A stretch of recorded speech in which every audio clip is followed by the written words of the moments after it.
મિત્રો, આજે મારે એક વાસ્તવિક હકીકતથી લોકોને વાકેફ કરવા છે.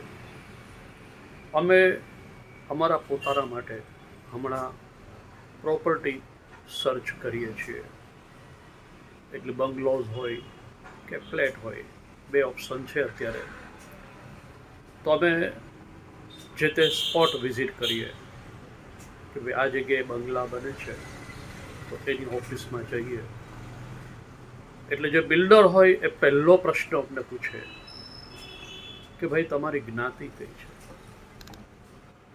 અમે કીધું કેમ ભાઈ, તમને જ્ઞાતિથી શું લેવા દેવા છે?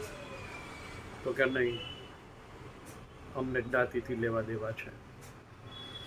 એટલે અમે અમારી જ્ઞાતિ કહીએ તો અમુક બિલ્ડર એમ કહે કે ચાલો ઠીક છે, વાંધો નથી. કારણ કે એ લોકોને સૌથી મોટો ડર છે દરબારનો, આહિરનો, ભરવાડનો, કાઠી દરબારનો. કદાચ એ લોકો એની જગ્યાએ સાચા પણ હોઈ શકે.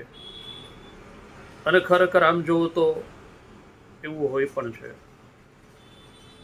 જ્યાં એ લોકોની સત્તા છે, એટલે કે અમુક વિસ્તાર એવા હોય કે એમાં બધા જ સમજો કે દરબાર છે, ને અમારા જેવા એક બે હોય એમાં જય ચૈડા હોય રહેવા માટે, તો એમાં એને તકલીફ પડે એ હકીકત છે.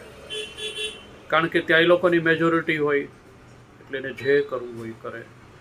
તમે એનો વિરોધ ન કરી શકો, હકીકત છે. એટલે આ વાત ખોટી છે એવું ન કહી શકાય. બિલ્ડરો પણ એની જગ્યાએ ક્યારેક બરાબર લાગે છે. પરંતુ અમુક જગ્યાએ તો અમે જઈએ કે ભાઈ અમારે આમાં બંગલો બુક કરવો છે, અથવા અમારે આમાં પ્લોટ જોઈએ છે, અથવા ફ્લેટમાં અમારે ફ્લેટ જોઈએ છે. એટલે અમને પહેલો પ્રશ્ન પૂછે કે તમે પટેલ છો? મેં કીધું ના, પટેલ નથી અમે. અને પટેલ હો તો પણ તમે કડવા પટેલ છો? કારણ કે આ સોસાયટી કડવા પટેલને જ આપવાની છે, એમાં બીજું કોઈ ન આવી શકે. અમારે બીજા કોઈને આપવું જ નથી. એ બિલ્ડરે પોતે પટેલ હોય. એટલે કે પટેલ લોબી, આપણે બહુ સારો શબ્દ રાજકોટમાં વપરાય છે, પટેલ લોબી. અને હકીકત છે, આપણને તો ગમે આવું સ્પષ્ટ કહેનાર કે આ પટેલ લોબી છે, આમાં અમે તમને આપીએ જ નહીં. અને છતાં પણ, તેમ છતાં પણ તમારે આમાં લેવું હોય તો તમારી જવાબદારી. સાહેબ, એ લોકો તમારી સાથે એવું ખરાબ વર્તન કરે પછીથી, અથવા તમને એટલા નિગ્લેક્ટ કરે, તમે આપોઆપ જો ભૂલથી એમાં પ્રવેશ કરી ગયા હો ને, તો મહિનામાં તમે નીકળીને બહાર જતા રહ્યો. ફ્લેટ હોય કે સોસાયટી હોય, કાંઈ પણ હોય, પટેલ લોબી. લેવા પટેલને કડવા પટેલ સાથે વાંધો, કડવા પટેલને લેવા પટેલ સામે વાંધો. સાલું લોજિક જ સમજાતું નથી. દાદાગીરી રીતસરની. તમે શાંતિથી આ ત્યાં રહી જ ન શકો. અને બેટર છે ત્યાં શું કામ જવું જોઈએ ભાઈ? બિલ્ડરો તો ચોખ્ખું કહે જ છે ને કે ભાઈ તમારું કામ નથી આમાં.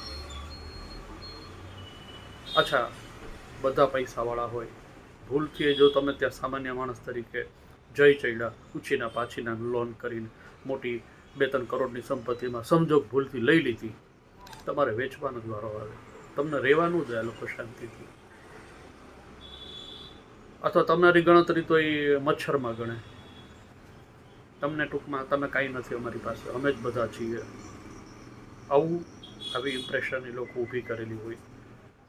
એટલી યુનિટી, એને એ લોકો યુનિટી કહી કે અમારી પટેલ યુનિટી છે એટલી. પણ એ પણ કદાચ બરાબર નથી. એવું તો હોવું જ ન જોઈએ. આ દુનિયામાં બુદ્ધિશાળી માણસો હોય ને, એ વાત બરાબર છે કે બુદ્ધિજીવી માણસોથી, સારા કર્મ કરનારા લોકોથી આ દુનિયા ચાલે છે. પણ ના, હજી પણ જાતિવાદ, તમે જુઓ કેટલી હદે જાતિવાદ ઘૂસી ગયો છે. અને એનું ભોગવવું કોને પડે? બીજી જ્ઞાતિના લોકોને. સમજો કે બધા દરબાર છે, એમાં એક પટેલ જઈ ચડે તો એ તો હેરાન જ થવાનું.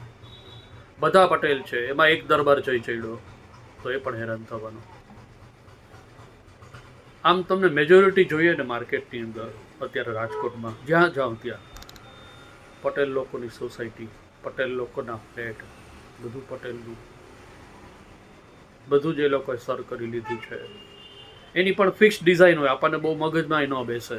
એને અમુક જ પ્રકારની એક ધારા મકાન હોય, એ બધું એને લોકોને જ ગમે. આપણને તો આમે ખરેખર આ પ્રોગ્રામ માઇન્ડમાં ફિટ જ ન બેસે, એવું બનાવે એ લોકો. ચાલે, એ લોકોને ગમે છે એટલે ચાલે, આપણને શું વાંધો હોય. પણ સાલું આ રાજકોટની અંદર જ આ એક આવું જોવા મળે છે. કદાચ બીજા કોઈ શહેરમાં, બોમ્બેમાં આવું ન હોય, અમદાવાદમાં આવું ન હોય. બધા પટેલ, દરબાર તો બધા દરબાર. રાજકોટમાં સાહેબ એક તો આખું ગામ એવું છે, રાજકોટથી થોડું નજીક છે, 20-25 કિલોમીટર બાજુ, એ આખું આહિરનું ગામ છે.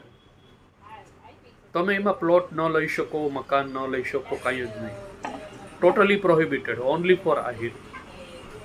પણ ચાલુ છે, પહેલેથી ખબર તો છે કે આમાં ન રહી શકો તમે, અને ખરેખર ન જ રહી શકાય. એટલે એવો પ્રયાસ પણ ન કરાય, એની આજુબાજુ પણ ન રહેવા જવાય, નહીં તો આપણે તો હેરાન જ થવાનો વારો આવે. પણ જે મેન્ટાલિટી છે આ આખી દુનિયાની અંદર રાજકોટ છે એ કામ અલગ જ છે. અહીંયા બધી જ જગ્યાએ આવી લોબીઓ કામ કરે છે. રીતસરની દાદાગીરી, આમ તો ગુંડાગીરી કહેવાય. તમે દરબારના વિસ્તારમાં રહેતા હો, તમે એક શબ્દ ન બોલી શકો, એની ગેરંટી. ગમે એટલું ખોટું થતું હોય, તમારે આમ જોઈ રાખવાનું ખાલી. વારંવાર લાઇટ જાય એરિયામાં,